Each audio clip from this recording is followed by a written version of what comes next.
ಕಾರನ್ನೇ bar ಮಾಡಿಕೊಂಡವರಿಗೆ ಪೊಲೀಸರು ಭಿಕ್ಷಾ ಕೊಡ್ತಾ ಇದ್ದಾರೆ. ಎಣ್ಣೆ ಹೊಡೆದಂತಹ 36 ಜನರಿಗೆ ಪೊಲೀಸ್ ಸ್ಟೇಷನ್ನಲ್ಲಿ ನಿಜಕ್ಕೂ ಕೂಡ ಕಷ್ಟ ಆಗಿದೆ.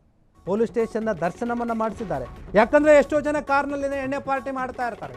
ಆ ಕಾರನ್ನು ಯಾರು ಬಾರ್ ಮಾಡ್ಕೊಂಡಿರ್ತಾರಲ್ಲ ಅವ್ರಿಗೆ ಕಷ್ಟ. ಎಣ್ಣೆ ಹೊಡೆದಂತಹ 36 ಜನರಿಗೆ ಪೊಲೀಸ್ ಸ್ಟೇಷನ್ ದರ್ಶನ ಆಗಿದೆ.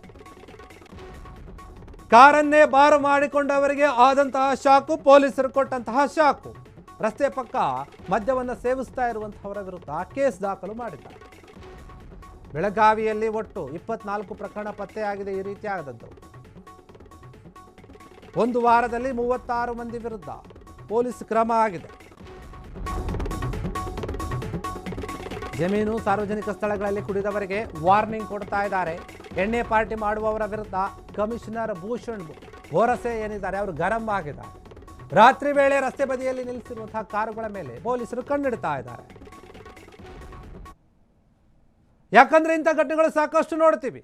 ರಾತ್ರಿ ಸಮಯದಲ್ಲಿ ಎಲ್ಲಿ ಬೇಕಂದ್ರೆ ಅಲ್ಲಿ ರೋಡ್ ಪಕ್ಕ ಕಾರನ್ನು ನಿಲ್ಲಿಸ್ಕೊಳ್ತಾರೆ, ಎಣ್ಣೆಯನ್ನು ಹೊಡಿತಾ ಇರ್ತಾರೆ, ಆಮೇಲೆ ಅದೇ ಮತ್ತಿನಲ್ಲಿ ಆ ಕಾರನ್ನು ಓಡಿಸ್ತಾರೆ, ಆಕ್ಸಿಡೆಂಟ್ಗಳಾಗುತ್ತೆ.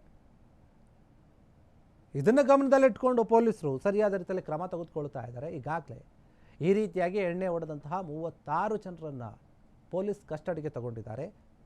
ಸ್ಟೇಷನ್ನ ದರ್ಶನವನ್ನು ಮಾಡಿಸಿದ್ದಾರೆ. ನಾವು ಗಮನಿಸಿರ್ತೀವಿ, ಸಾಕಷ್ಟು ಬಾರಿ ಘಟನೆಗಳಾಗುತ್ತೆ. ಇಷ್ಟು ದಿನ ಇದು ಕಾಮನ್ ಆಗುತ್ತೆ, ಇನ್ನು ಮುಂದೆ ಕಾಮನ್ ಆಗಿರೋದಿಲ್ಲ. ಯಾರಾದರೂ ನೀವು ರೋಡ್ ಪಕ್ಕದಲ್ಲಿ ನಿಮ್ಮ ಕಾರನ್ನು ನಿಲ್ಲಿಸಿ ಅಲ್ಲಿ ಎಣ್ಣೆಯನ್ನು ಹಾಕ್ತಾ ಇರ್ತೀರಿ, ಪಾರ್ಟಿಯನ್ನು ಮಾಡ್ತೀರಿ ಅಂತ ಅನ್ನೋದಾದರೆ ಎಚ್ಚರಿಕೆಯಿಂದ ಇರಬೇಕಾಗುತ್ತೆ.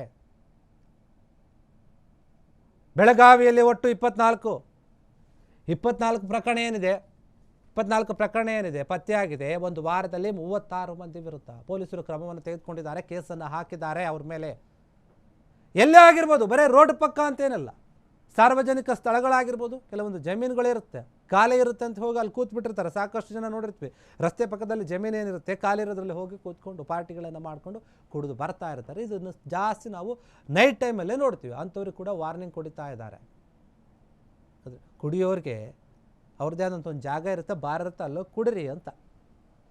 ಈ ರೀತಿಯಾಗಿ ಎಲ್ಲಿ ಸಿಕ್ಕಂದ್ರೆ ಅಲ್ಲಿ ಕುಡಿಯೋದು, ಗಾಡಿಗಳನ್ನು ಓಡಿಸೋದು ಅಷ್ಟೇ ಅಲ್ಲ, ಅದೇ ಕುಡಿದ ಅಮಲಿನಲ್ಲಿ ಬೇರೆ ಬೇರೆ ದುಷ್ಕೃತ್ಯಗಳು ಆಗೋದು, ಅವರವರೇ ಗಲಾಟೆ ಮಾಡ್ಕೊಳ್ಳೋದು, ಕೊಲೆಗಳಾಗೋದು, ಅಥವಾ ಬೇರೆ ಹೆಣ್ಣು ಮಕ್ಕಳ ಮೇಲೆ ದೌರ್ಜನ್ಯವನ್ನು ಎಸಗೋದು, ಇದೆಲ್ಲವೂ ಕೂಡ ಆಗ್ತಾ ಇರುತ್ತೆ. ಇದನ್ನು ಕಡಿಮೆ ಮಾಡಬೇಕಲ್ಲ, ಅದಕ್ಕೋಸ್ಕರ ಕಮಿಷನರ್ ಆಗಿರುವಂತಹ ಭೂಷಣ್ ಭೋರಸೆ ಏನಿದ್ದಾರೆ ಅವರು ಒಳ್ಳೆ ರೀತಿಯ ಕ್ರಮವನ್ನು ತೆಗೆದುಕೊಳ್ತಾ ಇದ್ದಾರೆ. ಯಾರು ರಾತ್ರಿಯ ವೇಳೆಯಲ್ಲಿ ರಸ್ತೆ ಪಕ್ಕದಲ್ಲಿ ಕಾರನ್ನು ನಿಲ್ಲಿಸ್ಕೊಳ್ತಾರೋ ಅವರನ್ನು ಗಮನಿಸ್ತಾ ಇದ್ದಾರೆ. ಇನ್ನು ಯಾರು ಕುಡಿದು ವಾಹನವನ್ನು ಓಡಿಸ್ತಾರೋ ಅವ್ರ ಮೇಲೆ ಕಟ್ಟುನಿಟ್ಟಿನ ಕಾನೂನು ಕ್ರಮವನ್ನು ತೆಗೆದುಕೊಳ್ಳೋಕ್ಕೆ ಕೂಡ ಮುಂದಾಗಿದ್ದಾರೆ. ಇನ್ನು ಮುಂದೆ ಯಾರೂ ಕೂಡ ಈ ರೀತಿಯಾಗಿ ಯೋಚನೆ ಕೂಡ ಮಾಡೋಕ್ಕಾಗಲ್ಲ. ಬೆಳಗಾವಿಯಲ್ಲಿ ಅವರು ತಗೊಂಡಿದ್ದಾರೆ, ಆದರೆ ಬೇರೆ ಬೇರೆ ಕಡೆ ಕೂಡ ಇದನ್ನೇ ಪಾಲಿಸ್ತಾರೆ. ಒಬ್ಬರು ನೋಡಿ ಒಬ್ಬರು ಪೊಲೀಸರು ಕೂಡ ಈ ನಿಯಮಗಳನ್ನು ಪಾಲಿಸಬೇಕಾಗುತ್ತೆ. ಯಾಕಂದರೆ ಒಳ್ಳೆಯ ನಿಯಮಗಳಾದಾಗ ಅದನ್ನು ಪಾಲಿಸಲೇಬೇಕು. ಎಷ್ಟೋ ಜನಕ್ಕೆ ಇದೇ ರೀತಿಯಾದಂಥ ಯೋಚನೆ ಇರುತ್ತೆ, ಅಲ್ಲಿ ಯಾಕೆ ಹೋಗೋದು, ನಮ್ಮದೇ ಕಾರ್ ಇದೆ, ಬಾ ಎಲ್ಲಿ ಬೇಕಾದ್ರಲ್ಲಿ ನಿಲ್ಲಿಸ್ಕೊಳ್ಳೋಣ, ಎಲ್ಲಿ ಬೇಕಾದ್ರಲ್ಲಿ ಕುಡಿಯೋಣ ಅಂತ. ಆದರೆ ಇನ್ನು ಮುಂದೆ ಅದು ನಡೆಯೋದಿಲ್ಲ. ಪೊಲೀಸರು ನಿಮ್ಮ ಮೇಲೆ ಕಣ್ಣಿಟ್ಟಿರ್ತಾರೆ, ನೀವು ಎಚ್ಚರಿಕೆಯಿಂದ ಇರಬೇಕಾಗುತ್ತೆ.